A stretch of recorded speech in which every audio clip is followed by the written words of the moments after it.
Hello, I'm Brian Foster, and today I'm talking about Spiritism. Today is April 19th, 2022, and we are continually going on through the book, Through the Mist, and we're on chapter 16, Come Up Higher. Now, Through the Mist is a book by a spirit who died in the late 19th century as he was trying to rescue a small child in the middle of a road. He was run over by carriages, with horses and buggies, but he and the child landed in heaven, and this is his story on his first days and weeks in heaven. Before I begin, let's have a short prayer.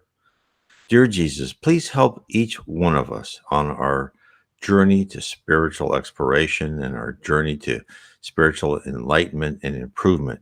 For we all know that you have set for us the goal of becoming a pure spirit one day. Please help us on the road through your benevolence and kindness and generosity, and please bless us and our guardian angels to help us succeed where we have failed before. Amen. Now, if you would like to learn more about Spiritism, I suggest you download my book, Spiritism 101, The Third Revelation, from nwspiritism.com. It is in PDF format, so it's totally free. It also has been translated in French. And if you'd rather have it in Kindle or paperback format or in Audible format, it's available in those formats too, as well as my other books on the right-hand side navigation bar of my blog, nwspiritism.com. Now, let's start from chapter 16, Come Up Higher.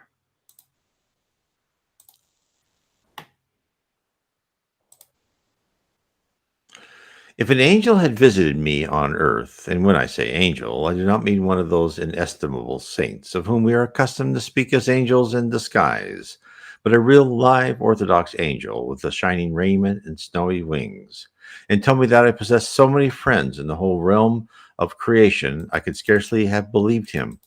But by this time I was beginning to know how next to impossible it is for men to understand much of his real self on earth. Let him for once get but a momentary insight into the true condition of things, and he will be humbled to the dust.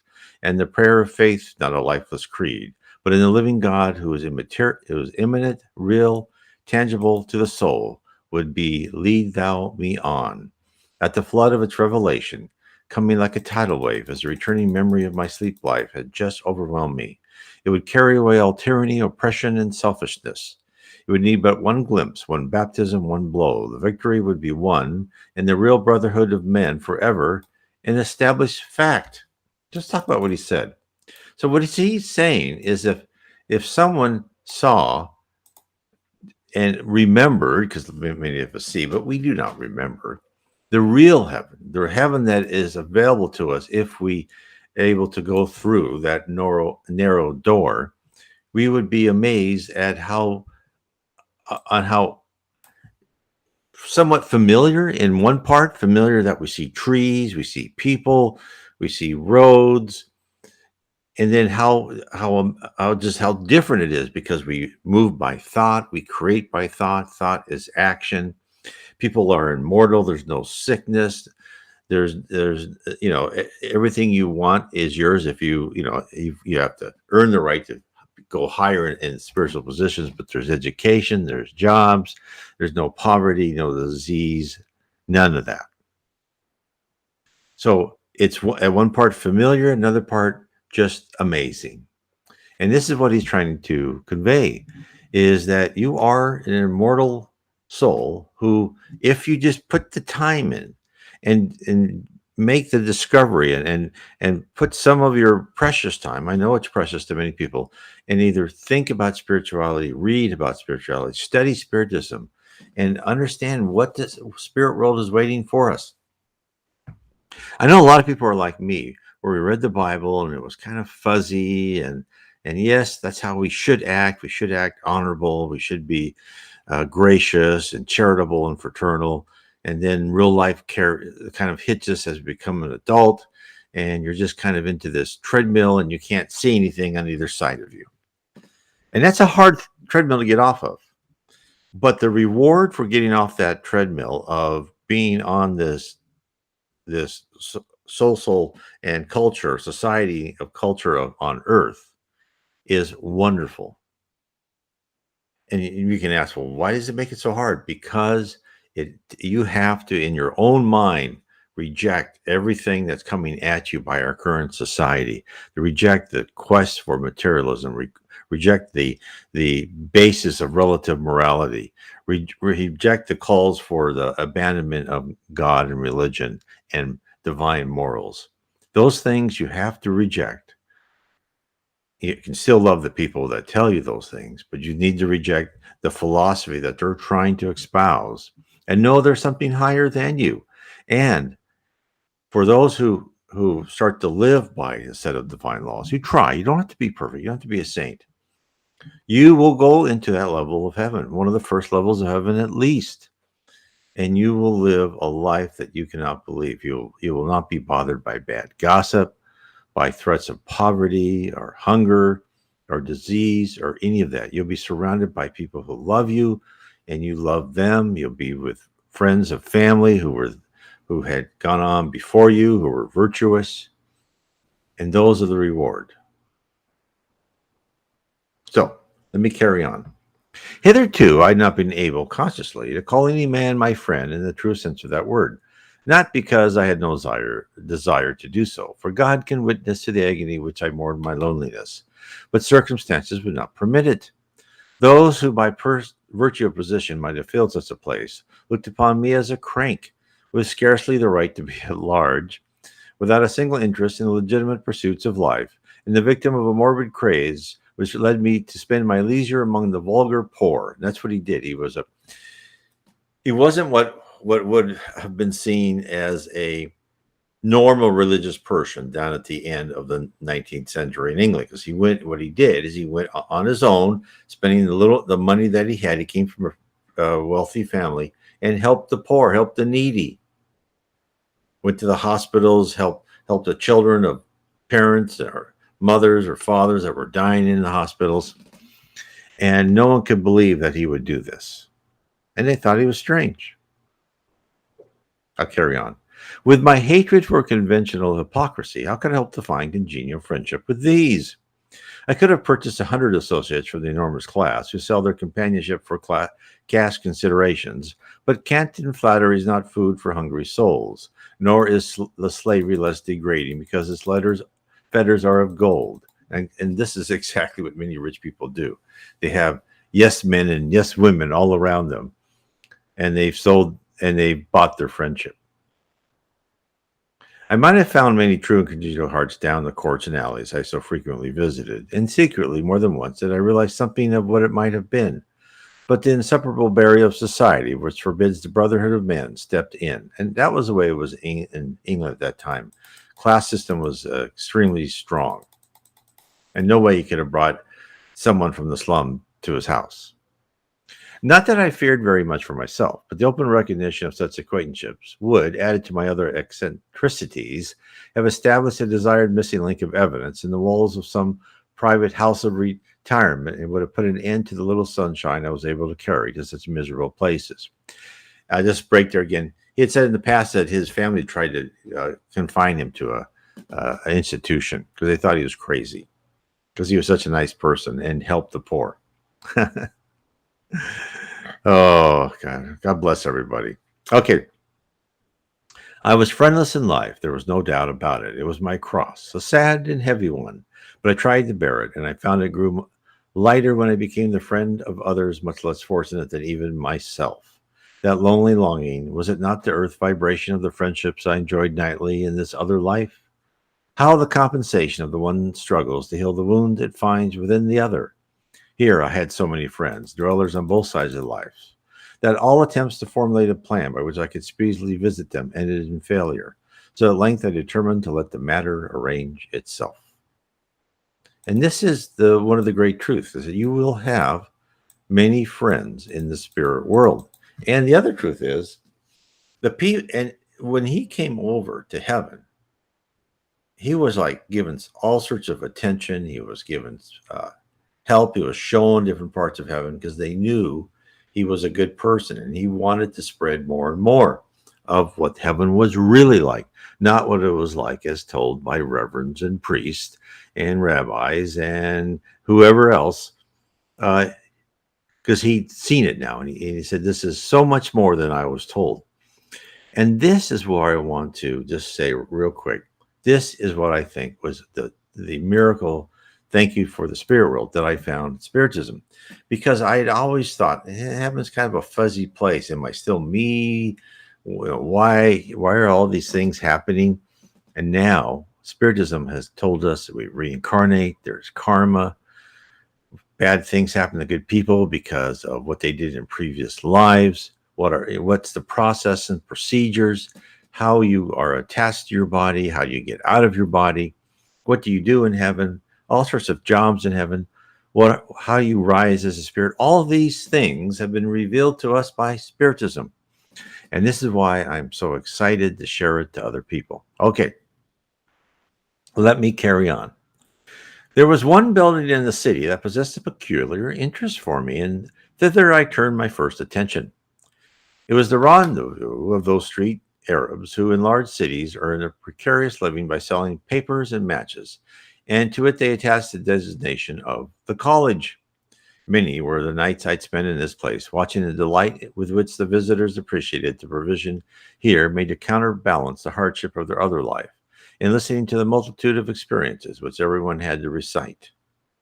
Here, too, it was very seldom, but one or more of the bright spirits of still higher regions came to minister to these little hungry and ragged wanderers, except times the difficulties of their fate were always the theme of discussion, and the angel teacher would patiently and lovingly show and illustrate how these light afflictions, which are but for a moment, work out a far more exceeding and eternal weight of glory, and working in season and out of season to ground his audience in those acts of reciprocative kindness which so uniformly mark the dealings of this class with each other.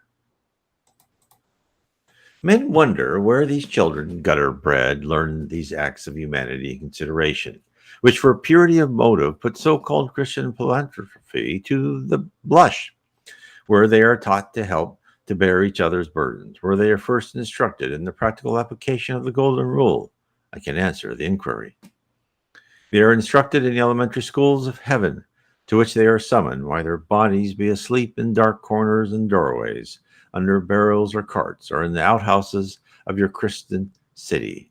Angels who have learned the deeper secrets of love of God meet with these despised and outcast children there, teach them the geography of home, and show them the surest way to reach that rest which still remaineth. How could their bare childblain feet scalp the sharp and icy points of your cold theology, while the howling winds of fierce damnation raged around with threatening force? They would slip, fall, and their little souls lie in mangled masses at the foot of some precipice of sectarian contention, that they could never enter heaven by such a path. But do not fear. The angels know the road, and in the lessons of their dreams, these little pilgrims are traveling homewards to the green meadows of forbearing love, led along by the once outcast Jesus. You need have no anxiety about their welfare, because they fall short of your sectarian standard. When you shall enter, you will find many whom you once knew waiting to sing your welcome home. So he's saying that all these little street urchins, they're guardian angels, the spirit helpers. They, when they're asleep, they bring them to a nice place in heaven. They explain to them why they're going, what happened to their mother and father. Sometimes they visit their mother and father who may have died. And they'll explain what happened. Why are they going through this? How it will all be, as they said, momentary. I'll carry on. A hundred happy voices held me as I passed through the tapestries hanging across the entrance. And in a moment, I was surrounded by a group of friends who were anxious to embrace me. This is when he was in heaven. No need for circumspection here. I could lift the joyous urchins in my big clumsy arms and kiss and pet them as I chose. For were we not brothers and sisters all? It seemed almost impossible to realize that those laughter-making children were the same that but once or two short hours ago, with hungry stomachs and shivering bodies, were struggling in the hurrying crowds of busy cities, pleading piteously for the unsympathetic passerby to buy a paper or box of matches in the hope that their transaction would secure a meal. Yet so it was. And I wondered what the consequence would have been if the veil could have been lifted before the eyes of one of those who impatiently pushed the child aside, if he'd been made to understand that in one short hour that unwashed, uncared for gutter snipe would be in the company of some of the angels of God and in the land of compensation. If the simple truth of the night advantages of these day frustrated ones could only be known, how different their lot would be. What a messenger service would be established across the mist. But would not the removal of the hardships necessitate the cessation of the compensation? If so, the mitigation of the evils of the body would be purchased at the sacrifice of the welfare of the soul, and that would be a price too high to entertain. No, it must not be. God knows best. But heaven forbid that this idea of their compensation should restrain the hand outstretched to rescue or to save. God's ministry is to counterbalance man's neglect, but the harvest of such omission the man will be compelled to reap by and by. So, what is he saying is that the trials and tribulations we go through are there for our own edification. They're there to improve us. If we were just given, a luxurious life and we had no struggle and no, worry in the world, we would not at all improve in this physical life. And the physical life has been completely fashioned as the most efficient method to improve our character and personality. Now, when I say improve, what I mean is that we must rip out our primitive emotions, hate, anger, selfishness, pride, and bring in love and selflessness, charity, fraternity, and honesty.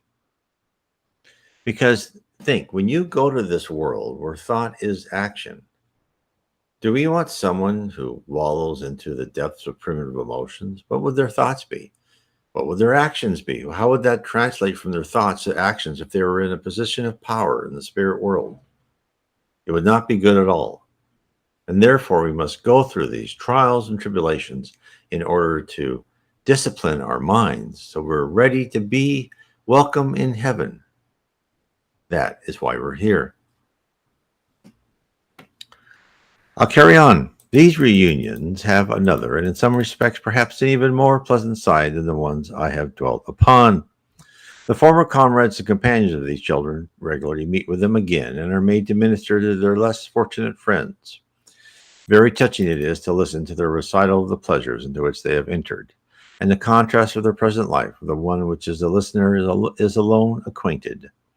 Hope is inspired in the gloomy soul, and a thousand speculations made as to the why and wherefore of some apparently untoward event, until the young immortal cries, "But it'll be all right. It must be all right. And when you come here, and that won't be long now, then will remember to look and see how it came all right." By such means they are comforted, and consolation is distilled into their lives, which strengthens them to bear their otherwise intolerable burden.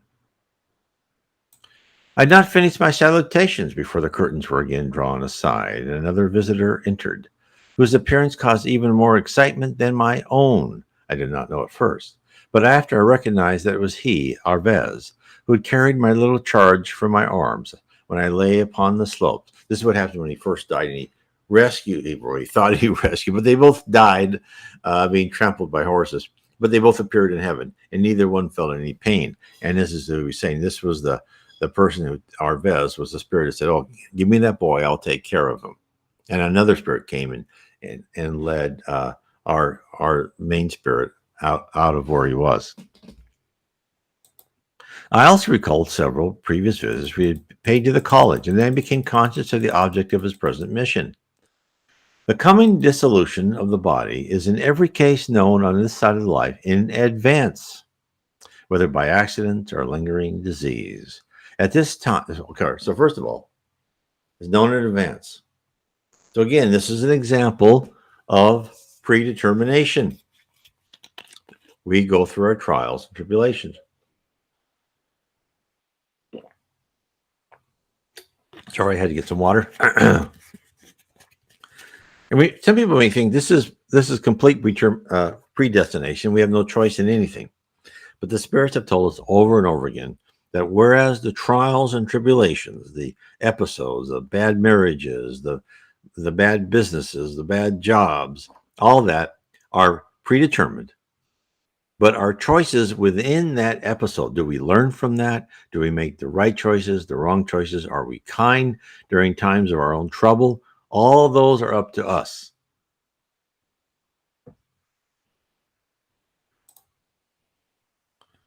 There's a question here. Do you still offer talks, conversations with people like we did back then? Oh, yes. I mean, that is, if anyone would like to talk to me, I suggest you go to my site. In fact, I just talked to someone who got a hold of me through my Facebook site. You can message me through Facebook, although that's not consistent. But what I would recommend is that you go to my site, www.spiritism.com. Click on the contact me, about me, contact me button.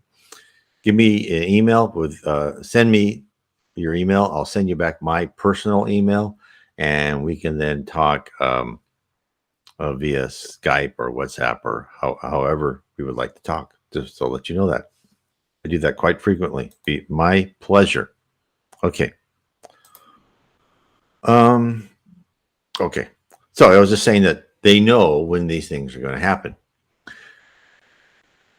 Let me finish. At this time, the harvest of life can be ascertained, the condition of the soul on entering immortality be known, and its first dwelling place assigned. From henceforth, the soul about to be born is conducted during its hours of sleep into its new surroundings, and so made familiar with its coming home. This was the mission of Arvez. There was not one in all that assemblage but knew it. Every eye was fixed upon him, every child crowded to get near to him. Upon every face was written the hopeful query, "Is it I?" Was it a shade of disappointment that passed over those faces when the messenger found and designated the lad he sought? If so, you can wonder at it. They knew the sufferings, the privations, and the hardships of the fortunate ones would soon be over for themselves. No one could tell how long the struggle would last, or how fierce it might yet be. Nevertheless, they showed heroic courage in the general assent. They gave to the cry of joy which broke from the lips of a companion who knew the fortunate lad well. "It's Limpy Jack, but I'm almost as glad as it was for me." There's no appearance of accident or deformity to justify the sobriquet by which his friend described him. But that occasioned no astonishment in my mind, for the reason I've already explained, that the deformities of the body are not perpetuated in the soul. So, in the earth, he would limp, but in heaven, he doesn't. Just like anything else, there's no physical disease or mental disease that comes back to you. Now, there you can have mentally, you can still concentrate on things you shouldn't have, and you can obsess over things you shouldn't be, but that is your own internal mental choices. Immediately the decision was known, the group opened that the lad might go to Arvez, and lifted him in his arms, congratulated and kissed him, at which another cheer broke forth, making the place to ring. That kiss was the seal of death upon his brow, an evidence which would be conveyed to the body, so that the sign could be known and read on earth that he would soon be called to heaven.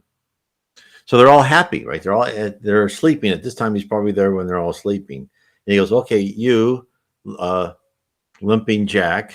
He goes, "You're going to be coming here soon." He goes, "All right," because they love it there.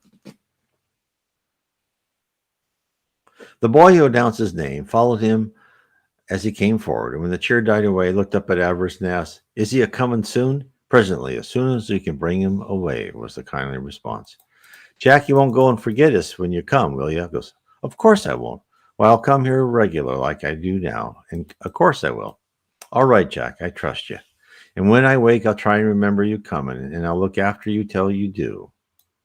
"God bless you," said Arvez, as he kindly patted that faithful little head.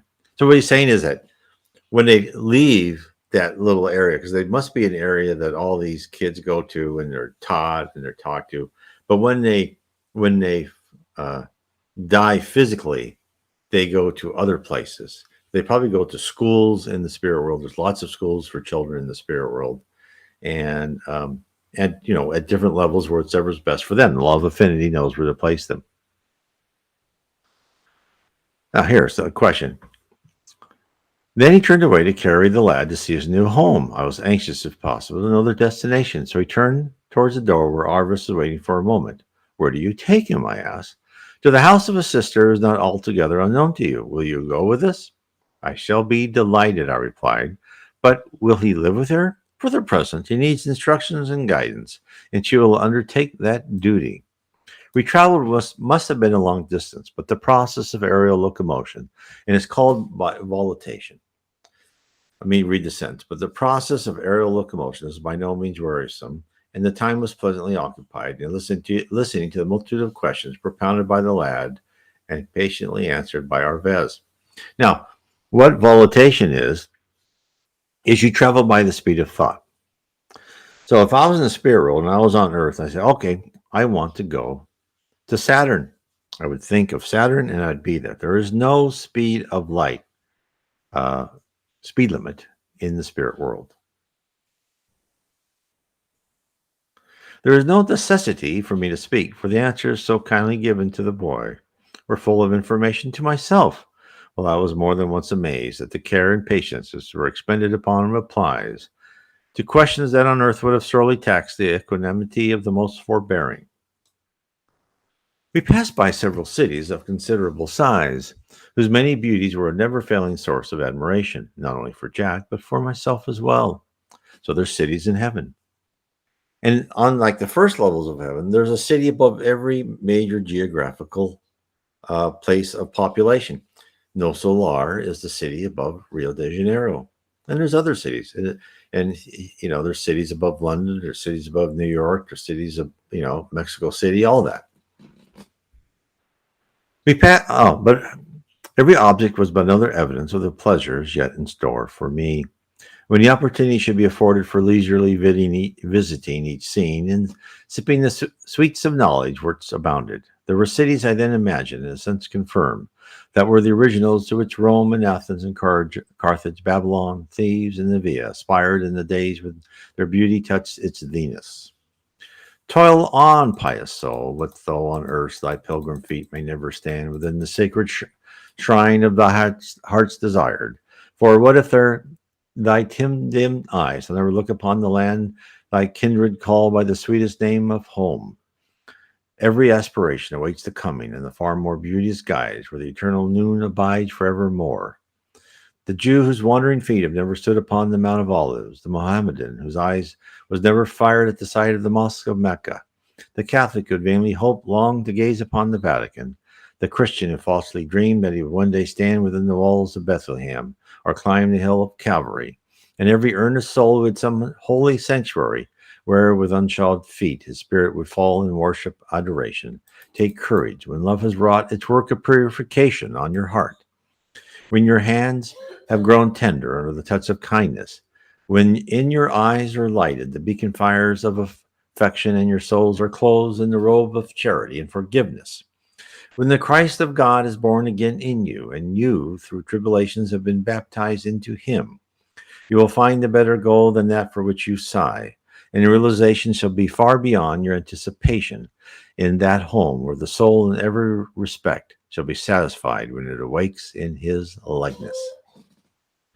So that's the end of chapter 16. What a wonderful chapter, and what a wonderful author this spirit. They call him Fred sometimes in the book. So, but he said he wished to be remain nameless. But it did kind of slip out. They called him Fred. But what a wonderful person.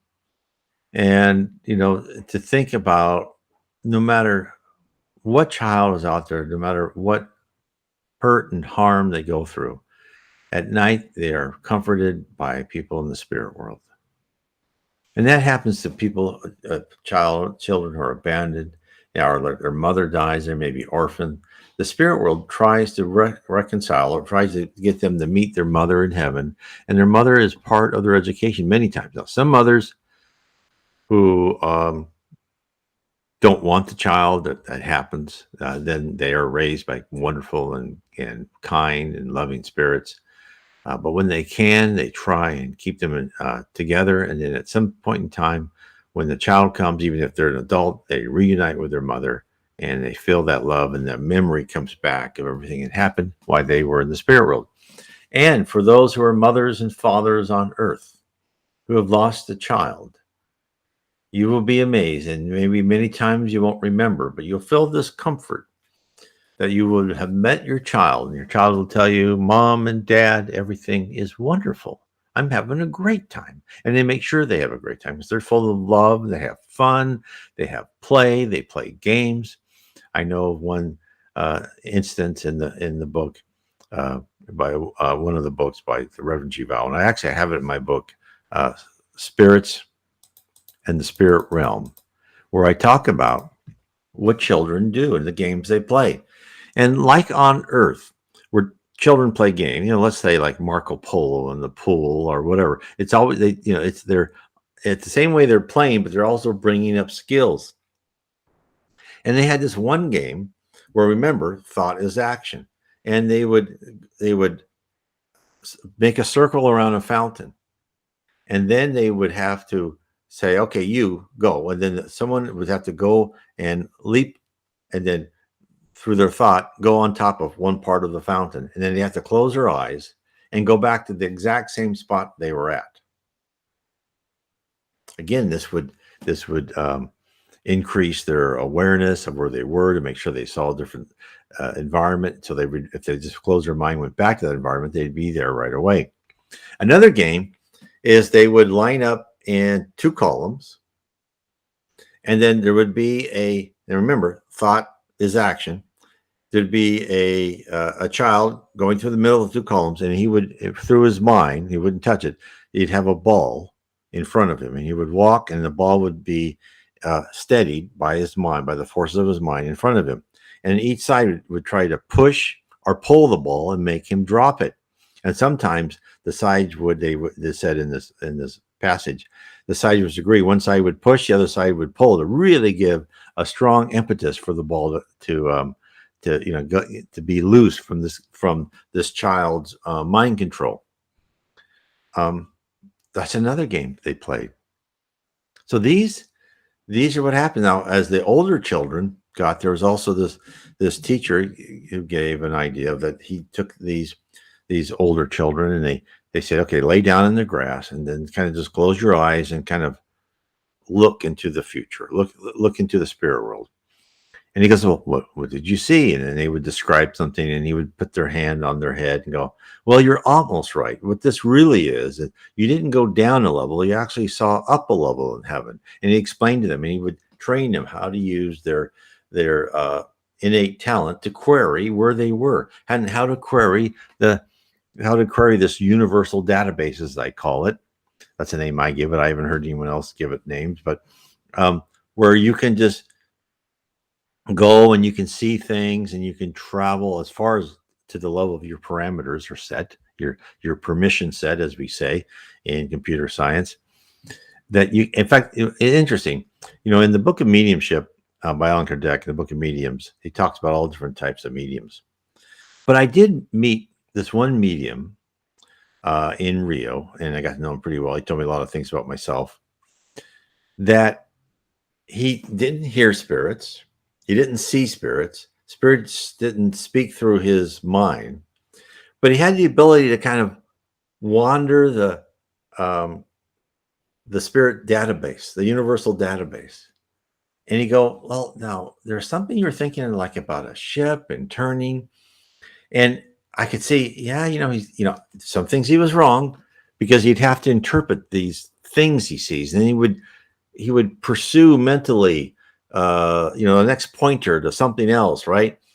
And I could see where he misinterpreted some things. He was close, but he was trying to describe some idea I was fomenting at the time. And I go, oh, okay. And so he actually could do that. So that is a gift I've not heard anyone else say. And I've not met anyone else who's had that type of gift, where he could just, take a name, and then he would kind of go, okay, what about this person? He would just go different paths of maybe the future, or he talked about the past of this person. And he kind of explored all the data stored, which is, remember, every thought, every feeling, everything is recorded in the spirit world. Our thoughts are tagged, just like your cell phone is tagged where you are, your geolocation, your number, all that. If you're on an iPhone or Android, whatever, in the version, your thoughts are tagged, and they're all stored somewhere. And with those thoughts and storage is all your history, and then maybe some plans for your future. All that's there. And this medium had the ability to kind of traverse this. So I thought that was interesting. So anyway, if you're interested in spirits and the spirit universe, right? Talk about spirits, how they rise in heaven, how they go to different colleges and universities, and how they're given actually more power as they rise.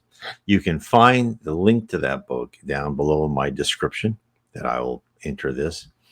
And it's Spirits and Spirit Universe, Book 2 of Spiritism.